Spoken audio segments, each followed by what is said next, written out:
Hello, good morning. Good morning, everyone. Good morning, Mirae Asset investors. My name is Jong-Hoon Won, a research analyst who will be covering telecommunications sector. So today I would like to go through the current status and the future outlook of the Indonesia's telecommunications sector. All right, let us straight dive into it. Next. All right, let us briefly talk about the sector in general first. All right, so the first point that I would like to mention is that the telecom industry is significantly driven by the revenue from the mobile data recently. As you may all realize, Indonesia's digital economy has been rapidly growing since the COVID pandemic. So consumption of data in like YouTube, social media, e-commerce, like OTT platforms, and etc., has been increasing explosively. So as a result, telco companies' revenues have been continuously rising in response to this skyrocketing demand for data.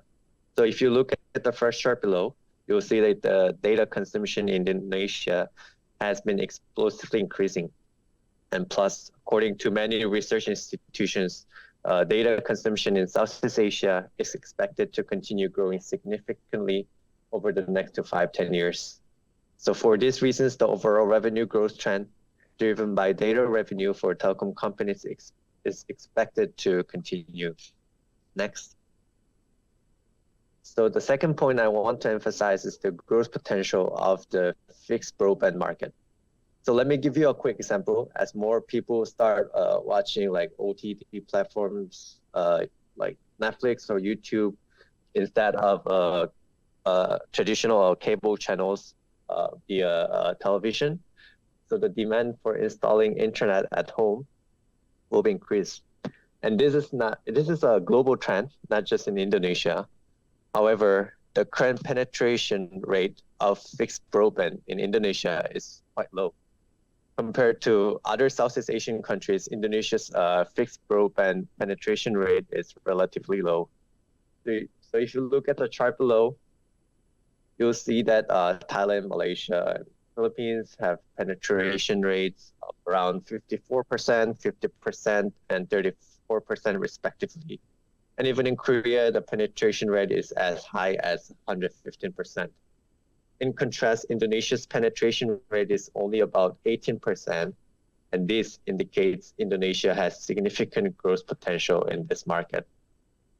So the reason for Indonesia's low penetration rate is the high affordability index compared to other countries.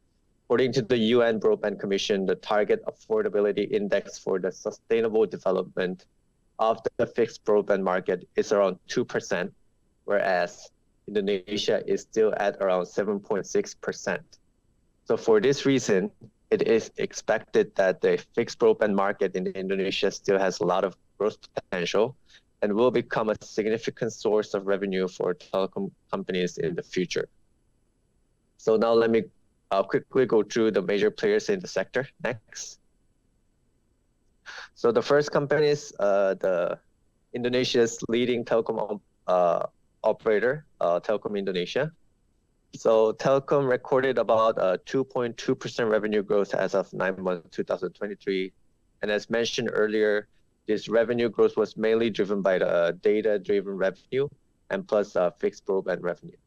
Telkom is also the largest fixed broadband player in Indonesia, with around 8.5 million users under the brand name called IndiHome. So during the same period, EBITDA also grew by 4.4%, primarily due to the slight decrease in depreciation and amortization expenses. And additionally, ARPU also showed an increasing trajectory. This is also another positive point that we can find. And as of third quarter 2023, Telkom has around 126 million mobile users. Next. So the next company that I want to mention is Indosat, which is the second largest telecom operator in Indonesia. So ISAT recorded revenue of 51.2 trillion rupiah in 2023, which is a 9.6% growth from YOY. Similar to Telkom, data-driven revenue significantly contributed to this revenue growth and was also able to be achieved through securing the user base of MNC Play recently, in its fixed broadband business, which has a brand name called Hi-Fi. ARPU also increased about 13.5% compared to previous year. And as of the end of 2023, ISAT reported that to have 98.8 million mobile users.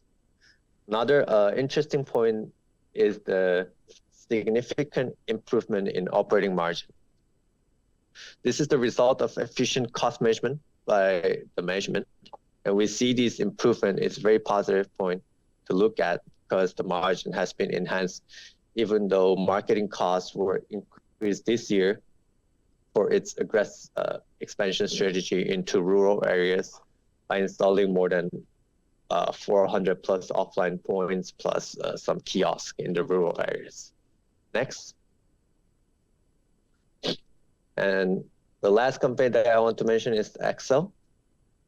So XL recorded revenue of 32.3 trillion rupiah in 2023, which is a 10.9% growth YOY. And as about 90% of XL's revenue comes from the data usage, the increase in revenue from data significantly contributed to the overall revenue growth. ARPU also continues to show an upward trend. Moreover, and it is very positively viewed that XL is expected to become the second largest player in the fixed broadband market with around 1 million users once the deal with Link is finalized. And the operating profit margin also continues to improve, and we are very optimistic about XL's long-term outlook. In conclusion, we maintain. Next.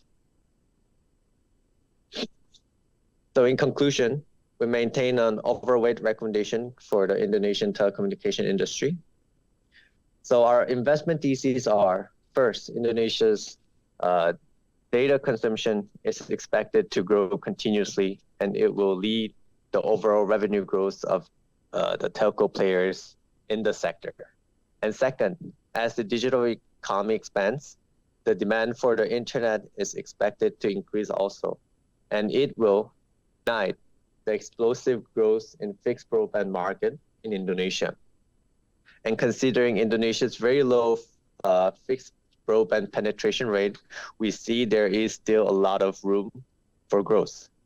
And last but not least, we give a trading buy recommendation for all major players in the sector, including Telkom, ISAT, and XL, with these of the target prices.